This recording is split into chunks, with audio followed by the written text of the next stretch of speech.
Here, some breaking news out of California. What I think is going to essentially happen in California is going to be coming to your town, your city, and your jurisdiction next. If we take a look at what's happening pretty much everywhere, we can see the trends and understand what's happening, what's going to happen here. So take a look at this. In case you guys haven't seen this, things are getting pretty interesting in all parts of the world. So things are going to get pretty interesting. And what I'm looking at is how is this going to impact small business? How is this going to impact the overall economy? Now, what's happening in Los Angeles? For those that don't know, I moved to Los Angeles in 2005, got into business there in about 2008, and my whole life was built out around California. My connections, my clients, my contacts, everything. And probably about 6-7 months ago, I picked up and left. I left California because it just no longer was in line with, what I wanted.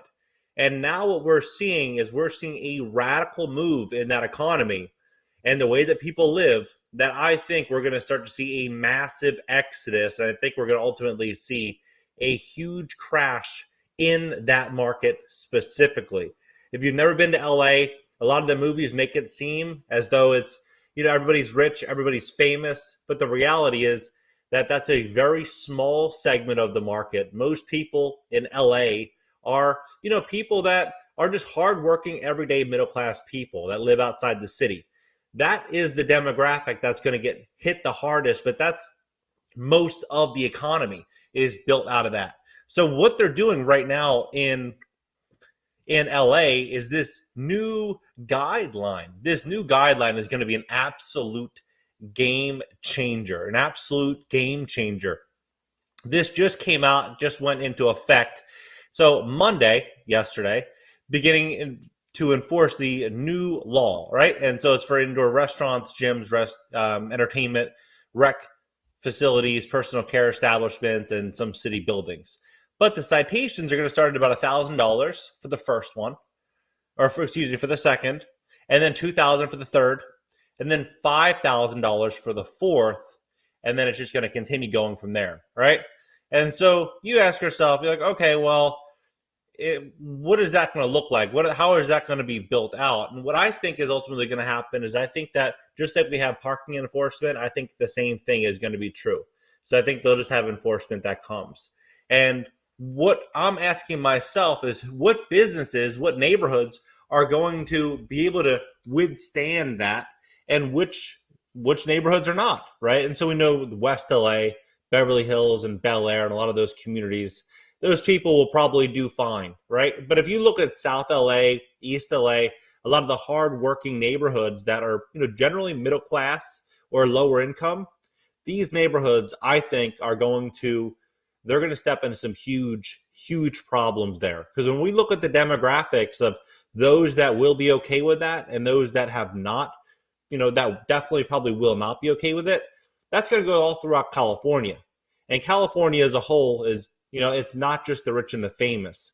So what we're likely going to see here is we're going to see a city safe pass ordinance is one of the strictest, right, of its kind in the nation, requiring people over the age of 12 to show proof, right? The card is issued, and you need a photocopy of the card and personal, obviously the digital record, right? And people who appear over the age of 18 will also be required to show. And people can be exempted, right, if they have a medical condition, right? I'm sure that's probably not the easiest for most people to get. People who are exempt may be able to use the outdoor areas of the location, but if unavailable, they may be allowed to enter the indoor area by providing that, right? And so what I'm looking at is this data here, which I think is very important. So this is why I think that the areas, these markets that are middle class, which is most of California, is going to be in trouble. So it says, according to most recent figures, 82% of the residents 12 and older have received at least one dose, right? So that's not considered fully. That's just one. And they say 73% are fully. Of the overall population of 10.3 million people, 71% received at least one, but Black residents continue to have the lowest at just 54%, followed by Latino or Latina residents at 59%, and whites at 72%, Asians at 80%. So the question I ask myself is, what happens to the black neighborhoods, right? What happens to the predominantly black neighborhoods that are only half compliant? Are they going to have a situation where they're going to be forced into they're almost going to be forced out of business? Is that economy in those neighborhoods going to be greatly impacted by this? Or what is the plan there? Because now that this is now law and this is the standard, what is going to happen to these businesses? That's the big question that I have, right? And so when we look at this here, of the 2.6 million black-owned businesses in America, right, 2.5 million have no employees, right? So 96% of all black business have no employees, right? And so that means that the person that for most cases, the black man or black woman that owns a business is going to be responsible for not just higher costs. They're going to be responsible for turning away customers. They're going to have to turn away, if it's in a black neighborhood, they're going to have to turn away roughly half of all customers that come to them, because if they don't, they could be at risk for over a $1,000 or $2,000 or $5,000 fine. This is a big, big deal. This is a huge problem. And it doesn't seem like it's going to be going away anytime soon. So this is what I'm looking at. I'm like, okay, well, if 96% of all black business they only have one employee, or they have no employees, right?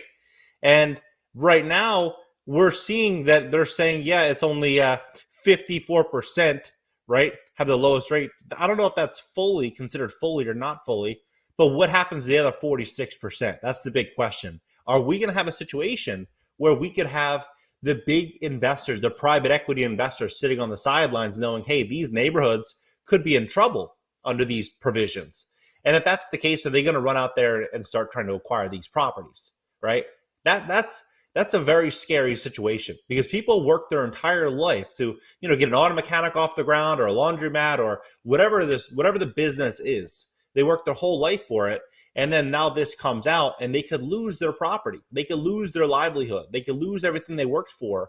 And to me, it's pretty concerning to see how fast this is progressing. They go on to say that black tenants burdened more than others by high rent relief programs, right? And so I was reading this article, this lady, Cornelius, and she said, of the 1,500 black renters who applied for rent relief, about $47 million in requests, right? 3,200 applicants. They've only distributed 13 million of it. 13 million of the 47 million for this specific program. And this has been, since the last 18 months, right? So they have only distributed about 25% of the overall revenue, right? And the California statewide rent relief program is the main source of government aid for renters in Oakland, which has no local program like the ones in San Fran, Oakland, and other cities.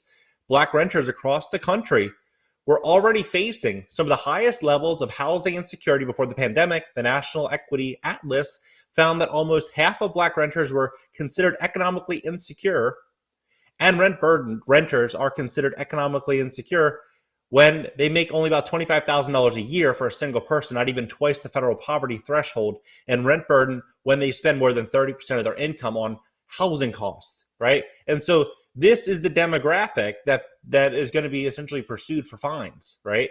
Unless they do something.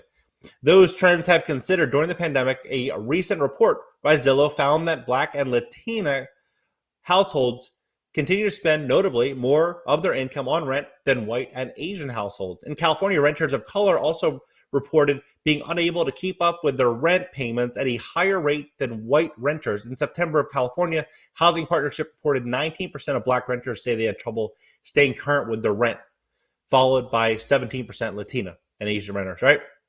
Like, okay, when we're seeing across the board that they're going to start enforcing this, you're like, okay, well, if, for example, the African American Latino communities, they are like, whenever I want to go eat, Mexican food, or if I want to go eat a specific type of food, I want to go to the neighborhood and get that food, right?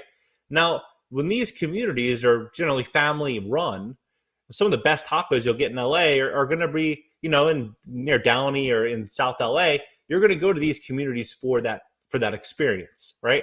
And this this business now is going to pay a lot more for food, a lot more for their employees. They're going to have less customers coming in, and the gas is going to be, it's already through the roof, right? And so what I'm looking at here, and I'm saying, all right, well, how's this going to work? Food prices going up 30% in a year. This just came out 2 weeks ago. Food prices up 30% in a year. People are talking about, yeah, what's happening in Turkey is horrible, and it is. I talked about it. But now this is all coming here. And so this is becoming more and more real. It says world food prices have surged to the highest level in more than a decade, driven by the robust demand of lackluster harvest, according to the United Nations. Prices increased for the third consecutive month in October, rising 3% over September, according to the index published by the Food and Agriculture Organization of the United Nations. The gain were driven by sharp rise in vegetable oil and wheat prices.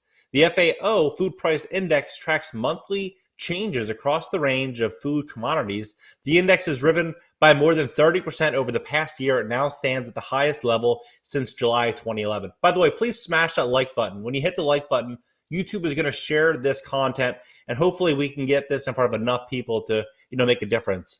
The price of wheat, which has grown on more land area than any other commercial crop, surged 5% in October because of reduced harvest from major exporters, including Canada, Russia, United Nations, barley, rice, maize.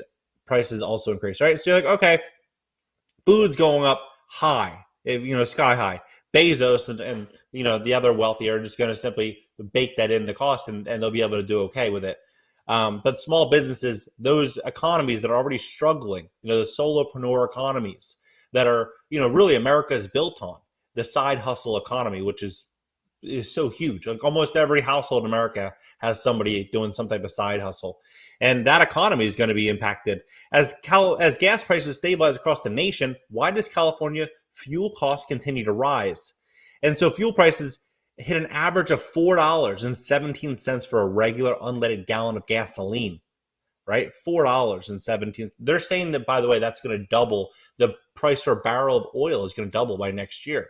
So when we're looking at the high prices that we're going to have for food, the crackdown on small businesses, right? And then the increased minimum wage, and then also taxes are going up. Everything is going up. That's why, I'm looking at this and I'm saying what neighborhoods are going to do well from an investment standpoint, which neighborhoods are going to do unfortunately, they're going to do poorly because they are being pushed into a corner. There almost is no alternative. And so California right now, if you are a business owner and you're making $359,000 or $360,000, you're going to pay an 11.3% tax rate just to the state of California. That's not federal, right? So you're going to pay an 11.3% state. Then Biden's Build Back Better plan is going to be hiking taxes on 30% of the middle class. This came out 2 weeks ago, November 12th, New York Post. And they said President Joe Biden's Build Back Better agenda would raise taxes on up to 30% of the middle class families, despite his campaign promises not to hike taxes on anyone making under $400,000, according to the new analysis. Taking into account all major tax provisions, roughly 20% to 30% of middle-income households would pay more in taxes in 2022, right? So they're paying more in gas, more in food, more in taxes, and there's going to be less businesses available, right? That's why I'm not here talking about, I'm not here trying to scare anybody, but the facts are the facts. We're going to be stepping into problems. Unless a miracle happens, unless something crazy happens where everyone just gets a windfall of money and we're not all being punished with inflation. And the only way the economy works are people working. Without the people working, the economy doesn't work. The current strategy is not going to be a viable long-term solution. It's like a game of musical chairs everybody's playing with the economy. However, the report highlighted that tax increases would be small. Among those, with the tax increase, low and middle income households would pay an additional $100 on average, making $200,000 to $500,000 would pay on average $230 more. That's what they say, right? But they also said, what was it, 4 weeks ago, that middle class wouldn't be paying any tax under $400. Now they're saying, it's just going to be a small tax. It's going to be small, not a big deal, right? But they said over time that tax burden is going to change. So we'll learn more about that. We're going to learn more about that. I have a feeling that it's going to be something where that just keeps getting a little bit more and a little bit more. And I think it's going to be more than 100, 200, 300 bucks like they're talking about. In 2023, the proposed expansions of the child tax credit payments would end, and the corporate minimum tax on book income, which is one of the largest proposed tax hikes in the bill. The Tax Policy Center said this will hit families indirectly by limiting companies' returns to shareholders, which include workers and those investing for retirement. A proposed increase of the nicotine tax could also increase tax burdens across all income brackets. In general, the combined effects of these changes would result in many households paying higher taxes in 2023 and 2022. They would shrink the average 2023 tax cuts for low-income households, raise taxes slightly for moderate income households, and increase taxes significantly for the highest income households. Well, I don't agree with that. I don't think that taxes are going to be increased significantly for the highest households. What happens, the highest income households, they have teams of accountants, teams of attorneys, they have tax planners. They have a plan built out around what's coming, right? And that's why they're rich, and that's why they're successful, is because they have the infrastructure to ensure that they maintain that wealth. They're not going to be writing Biden big checks. They're making $100 million a year. They're going to write Biden a check for 40, 50 million bucks, 60 million bucks. No way. No. They're going to buy a ton of assets during the year, and they're going to take out loans on those assets, and then they're going to use that liquidity and buy more businesses, more assets. They're going to continue growing, and they're just going to write down all their income or most of it. And meanwhile, the middle class teacher that's making $60,000 or $70,000 a year doesn't have that infrastructure. She's going to H&R Block, and she's getting hit over the head with all these taxes. It says, while another part of the proposal would increase the deduction limit on state and local taxes, particularly known as SALT deductions, would benefit wealthy families in high-tax states like New York and California, while providing almost no benefit to the middle class. And so they give this, these charts, right? And so they say in California, they're raising the minimum taxes to $14 an hour if you have less than 14 per hour for employees with 26 or more employees, and 13 if you have less. So if you're a small business and you want to expand, you ask yourself, if you're going from 22 employees to 30, how much more is that going to cost you, right? So you're penalizing them for expanding their business, and the business that provides jobs and financial freedom to people is what makes America great. When you're taking away the ability for one to expand their company and build out success and opportunities for others, that's not a system that's going to do well in the long term. And what's also happening too is that they're expanding something called rent control. If you don't know what rent control is, I've kind of talked about this on the channel lately.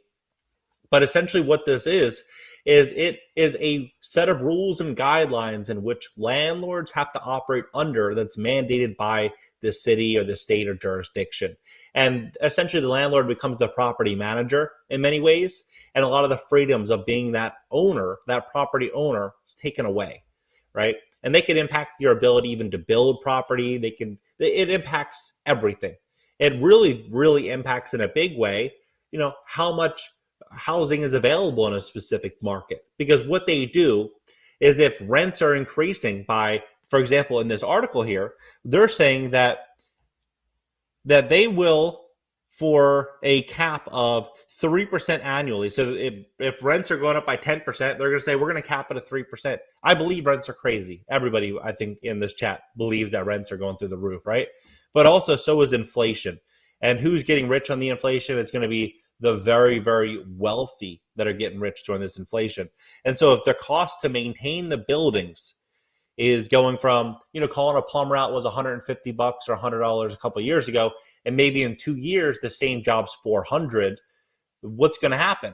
It's going to be more expensive to manage these buildings, right? And if wages are falling and opportunity is falling, and you can only cap rents at 3%, right, whichever is less, it's going to make it much harder to be a landlord. It's going to make it much, much harder. And then also enacting just cause evictions, which limit circumstances in which landlords may evict a tenant who's lived in the property for at least 30 days. So big alert to Airbnb investors. If you're going to rent to an Airbnb, if you have an Airbnb property, you're going to rent for 3 weeks, you want to make sure that you're not going to go over that 30-day period. Because at that point, at 30 days, then they start having rights. and then you're in big trouble because they have BASTA and public counsel and all these free legal networks that represent tenants for free, completely for free. And tenants or landlords have to go out and write big checks, $3 to $4 an hour for an attorney. And then also allocating pandemic relief money towards creating an eviction defense fund, right? And hiring a consultant until the city creates a new rent control board and rent registry for apartments. And then directing city staff, right? And so they're literally building out this whole fund here. Attorney General Bonta creates strike force to help solve the California housing crisis. So their way of solving the crisis is by creating a problem for landlords and also for the tenants, because the tenants this whole time, let's not forget that this situation, Gavin Newsom came up, 9 months ago, saying, hey, I'm going to pay everybody's rent. I'm going to pay everybody's rent. If you want to pay rent, go ahead. But if you don't worry, I'm going to pay for it. So everyone started thinking, oh, great, Gavin Newsom is going to be paying the rent. Now I finally have a moment where I can save some money. I can save up some money to buy a home because rents are so expensive. In Los Angeles, you might spend 40, 50, or 60% of your monthly income just on an apartment. So a lot of people said, hey, if the landlord is going to get paid one way or the other, why would I go ahead and pay? I can just pocket the cash and maybe I can buy a home in a year or 2 years. That's a rational thought. But what ultimately happened is you fast forward 5 months or 6 months later, and Gavin Newsom's doing an interview saying, hey, we just bought 6,000 houses or 6,000 housing units over the last 5 months from distressed mom and pop property owners. They were glad to get out from underneath of them, right? So he's telling people not to pay rent. And then he's also telling people, hey, by the way, everyone that took that advice, it may have worked out in my benefit. Both tenants have been misled, unfortunately, and so have landlords. And it looks like it's just going to get a little bit harder for business owners and property owners in California, putting a new emphasis on trying to alleviate the state's seemingly intractable affordable housing problem. This includes creating a strike force of lawyers to focus on tenant protections and related issues, right? But I think also another interesting thing here is that the media depicts landlords as being very, very wealthy people. But in most cases, in most scenarios in California, the landlord, might be a lady from Mexico or might be a lady from Guatemala that bought a duplex and just renting out her unit. Maybe she owns 1 or 2 properties. It's her retirement plan. She's not the rich banker.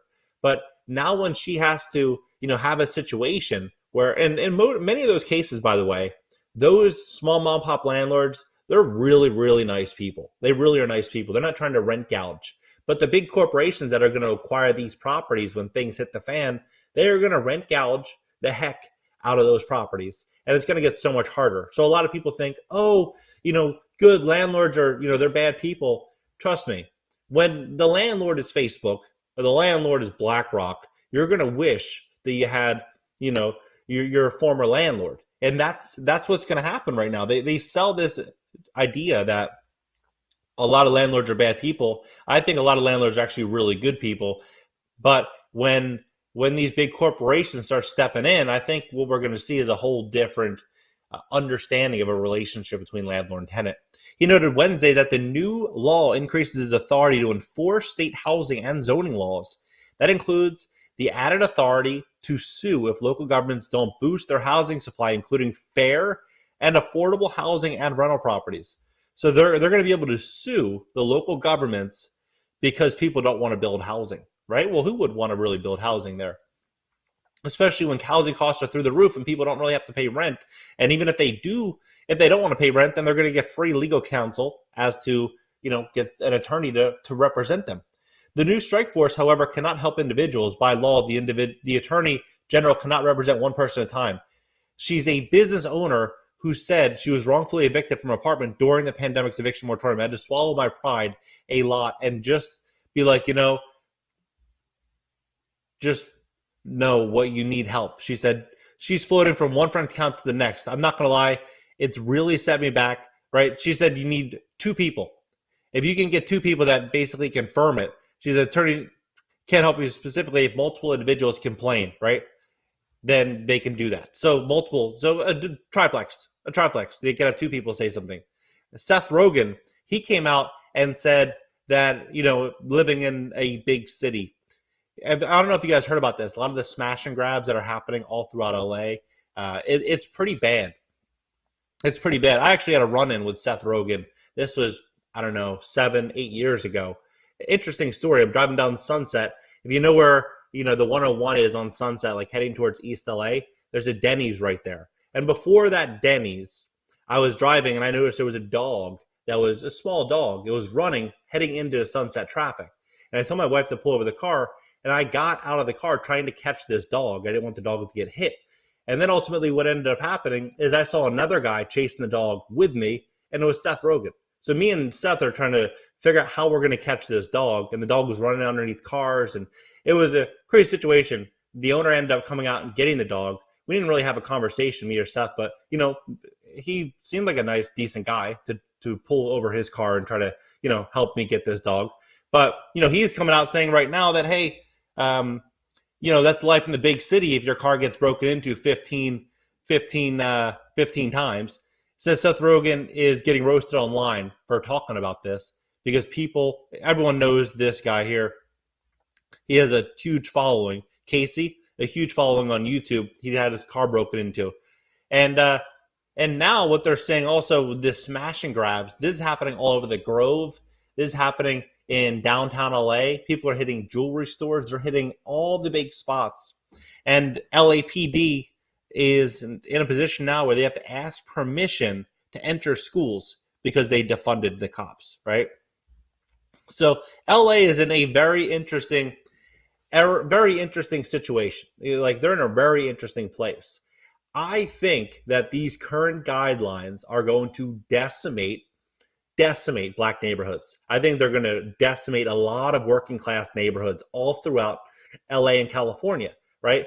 But these big elite players, the big money private equity firms are going to see this and say, hey, which markets are going to be depressed financially the most, right? And they're going to keep their eyes on those markets. They're going to look at the data. They're going to look at the facts of what's been reported, and they're going to watch with bags of money to invest in these communities. And I think it's pretty messed up. I really think it's messed up.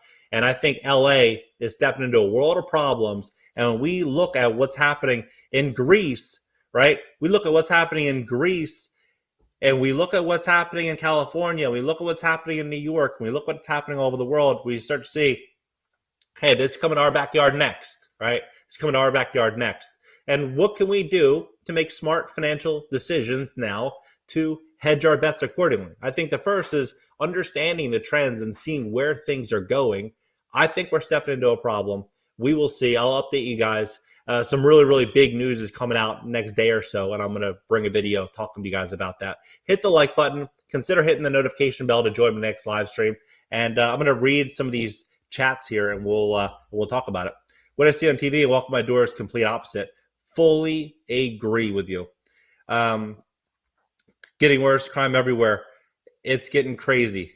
It is getting crazy. I'm seeing things on TikTok. I'm like, I don't want to be in the big city, especially with a baby or two babies. I don't want to be in the big cities right now.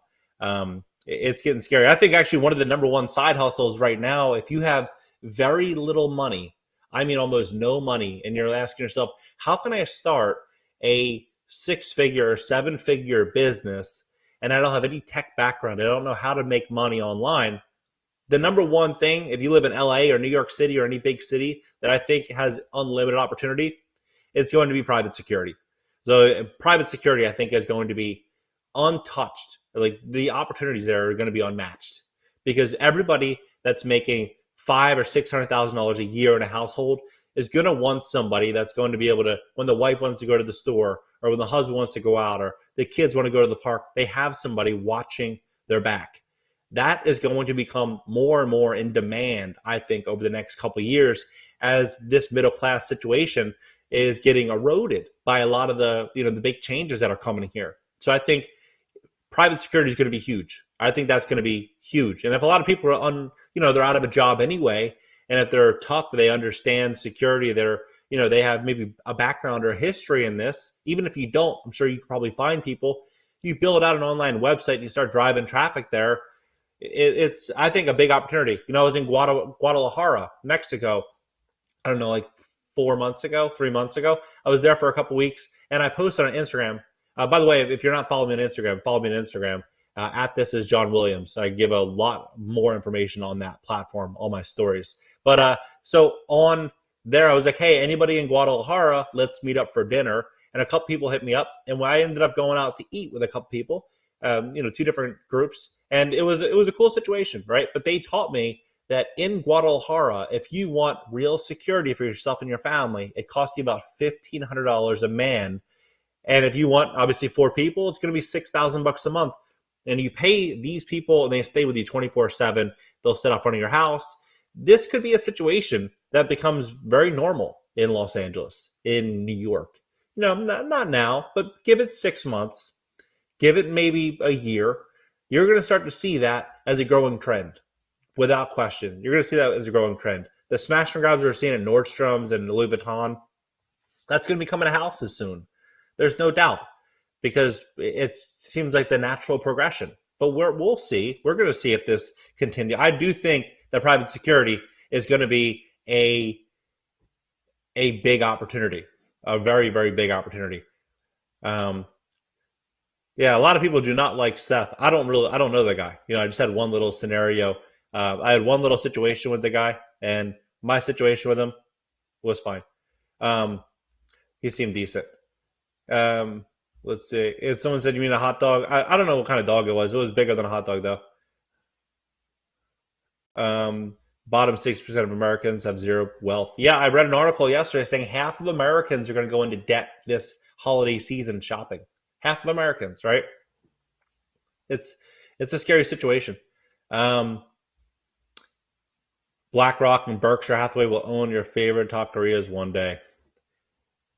Yeah, that's why I'm talking about this, because these neighborhoods are going to be, unfortunately, they're going to be the ones that are going to be most compromised during this transition.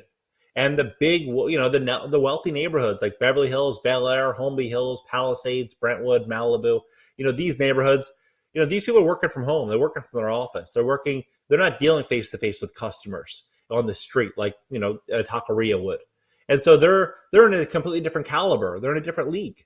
And so these big, the wealthy players are going to just go out there and say, hey, I'm getting killed with inflation right now. What assets can I buy that will provide cash flow and hedge myself against this? And it's going to be in the cheap neighborhoods, no doubt. They're going to go to Compton or go to Watts or go to any of these neighborhoods, Inglewood, even Silver Lake and Echo Park. And they're going to go there and say, hey, these homes were this price last year. Now I can get it for 40% or 50% off. And my dollar's dying by, 20% in a year so far? I mean, we're stepping into like 20, 25% inflation. People are going to be looking to hedge. Even if you're making 15 or 20% in the stock market and the dollar's getting killed by 20%, then that success was a break-even zero.